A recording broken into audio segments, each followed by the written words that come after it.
మీ ఎలాంటి వ్యాపార ప్రకటనలకైనా వెంటనే మా ఛానల్ సంప్రదించండి. శ్రీ గురుభ్యో నమ. హరి ఓం. శ్రీ మహాగణాధిపతయే నమ. శ్రీ మహాసరస్వత్యై నమ. శ్రీ గురుభ్యో నమ. హరి ఓం. అస్మద్గురు విద్యానందనాథ గురుచరణారవిందాభ్యాం నమో నమః. అస్మద్గురు కాశ్యపగోత్రపవిత్రం నారాయణతీశ్వరఛాత్రం వందే దాసగుణదాస విస్తం రామానుదాసస్వామినం నమో నమః.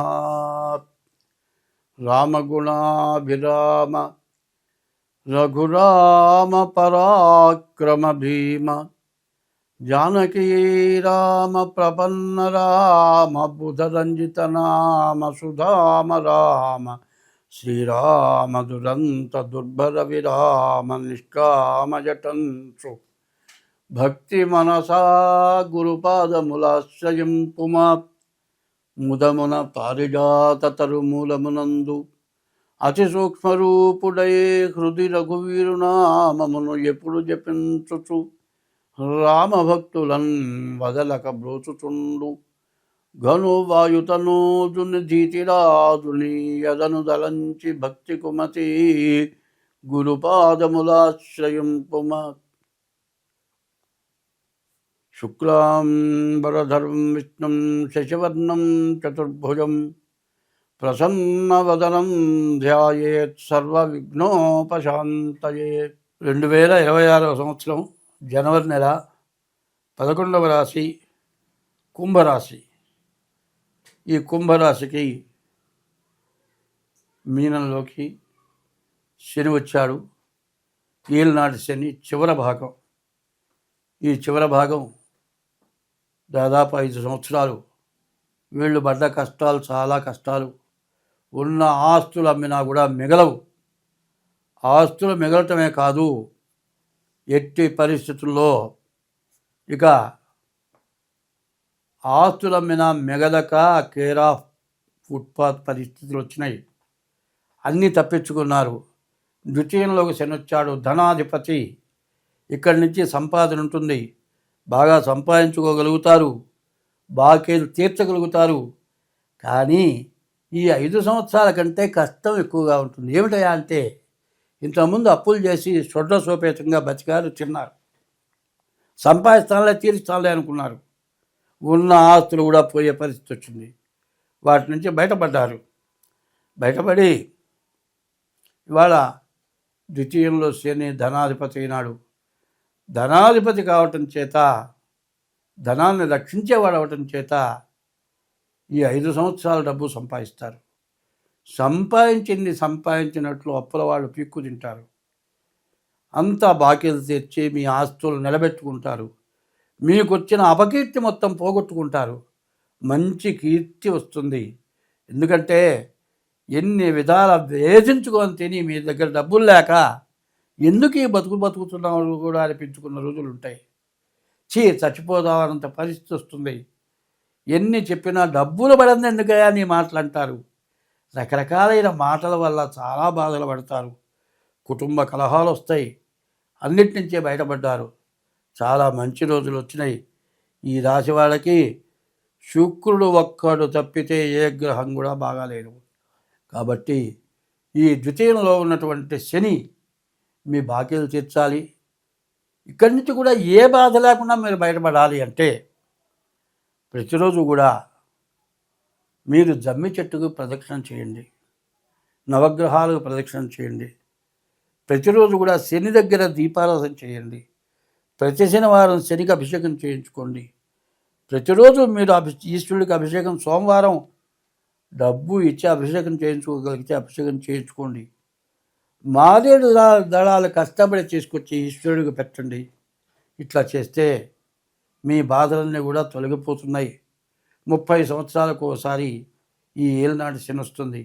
ఈ ఏలినాటి శని జీవితంలో మర్చిపోయినటువంటి బాధలన్నీ కూడా వస్తాయి. ఈ బాధలన్నిటి నుంచే బయటపడతారు. అన్ని విధాలా బాగుపడేటువంటి లక్షణాలు వచ్చినాయి. కాబట్టి ఈ టైంలో మీరు ఏ రకంగానైనా సరే సుఖపడే రోజులు వచ్చినాయి. ఇంకొక సరిగ్గా చెప్పాలంటే సంవత్సరం 8 మాసాలు మీరు కష్టపడే రోజులు. ఈ రోజుల్లో మీకు దైవమే బలం ఇస్తాడు. నీ ఇష్టదైవాన్ని పూజించండి. తల్లిదండ్రులకి ప్రేమగా అన్నం పెట్టండి. వాళ్ళని ప్రేమగా పలకరించండి. ఏమక్కర్లేదండి, తల్లిదండ్రుల కాళ్ళు పట్టుకొని దండం పెడితే వాళ్ళు మనస్ఫూర్తిగా ఆశీర్వదిస్తారు. నీవు ఎంత అన్నం పెట్టినా తల్లిదండ్రులు తలుచుకొని కనీసం వాళ్ళు పోయి ఉంటే వాళ్ళ పటానికైనా 2 చేతులు ఎత్తి దండం పెట్టండి. మీ జన్మకి ఫలితం వస్తుంది. తల్లికి అన్నం పెట్టనటువంటి, తల్లిదండ్రులకు అన్నం పెట్టనటువంటి మానవులు విపరీతంగా పెరిగారు.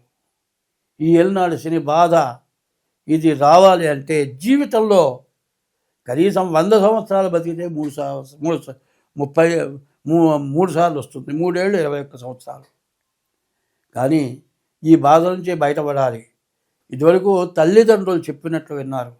పిల్లల్ని తల్లిదండ్రుల దగ్గర వదిలిపెట్టారు. తల్లిదండ్రులు రామాయణంలో, భాగవతంలో, భారతంలో పద్యాలు చెప్పారు. మరి దేవుడికి దండం పెట్టే విధానం నేర్పారు. ఇవి ఇప్పుడు అటువంటివి లేవు.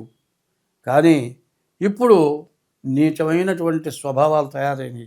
ఈ నీచ స్వభావాల వల్ల మరి భ్రష్టు పట్టిపోతున్నారు. పెద్ద చిన్న గౌరవాలు లేవు. వీటన్నింటిచే బయటపడాలి అంటే ఈ కుంభరాశి వాళ్ళు ప్రతిరోజు కూడా నవగ్రహాలకి, శివుడికి ప్రదక్షిణ చేయాలి. మారేడు దళాలతో శివుడిని పూజించాలి.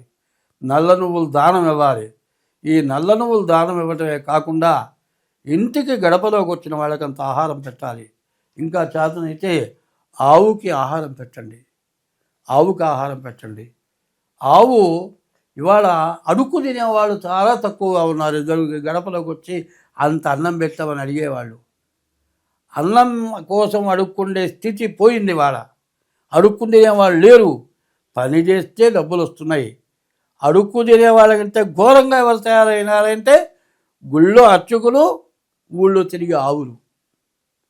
అందరికంటే చెడిపోయిన వాళ్ళు, అందరికంటే తక్కువైన వాళ్ళు బ్రాహ్మలుగా ఇబ్బంది పడుతున్నారు. కానీ మేము తక్కువని ఎవరు అనుకోవట్లే, మేము ఎక్కువే అనుకుంటున్నారు. ఎవరికి చేయిదా పెరగట్లే.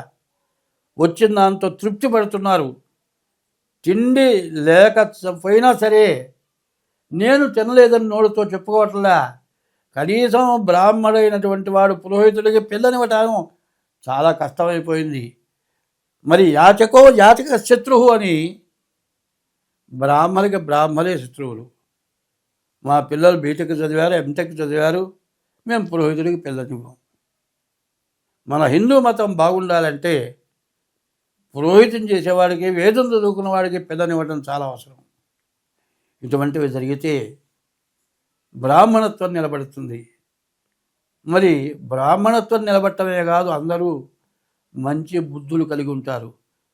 మరి మనం చెడిపోతే అందరూ చెడిపోతారు. ఒక్క వేరుపురుగు చేసి వృక్షము జరచును, కుక్షితుండు చేసి చేరి కులము జరచు అని బ్రాహ్మడు వేరు పురుగు లాంటి వాడవుతున్నాడు. అందరినీ రక్షించేవాడు బ్రాహ్మడు. వేరు పురుగు చేస్తే వృక్షం చెడిపోయినట్టు 4 జాతులు చెడిపోయే రోజులు వచ్చినాయంటే బ్రాహ్మలు మంచి పద్ధతిలో ఉండాలి. ఎన్ని కష్టాలున్నా బ్రాహ్మలంతా కూడా అహం బ్రాహ్మ్యం, అహం క్షాత్రం అని ఉంది.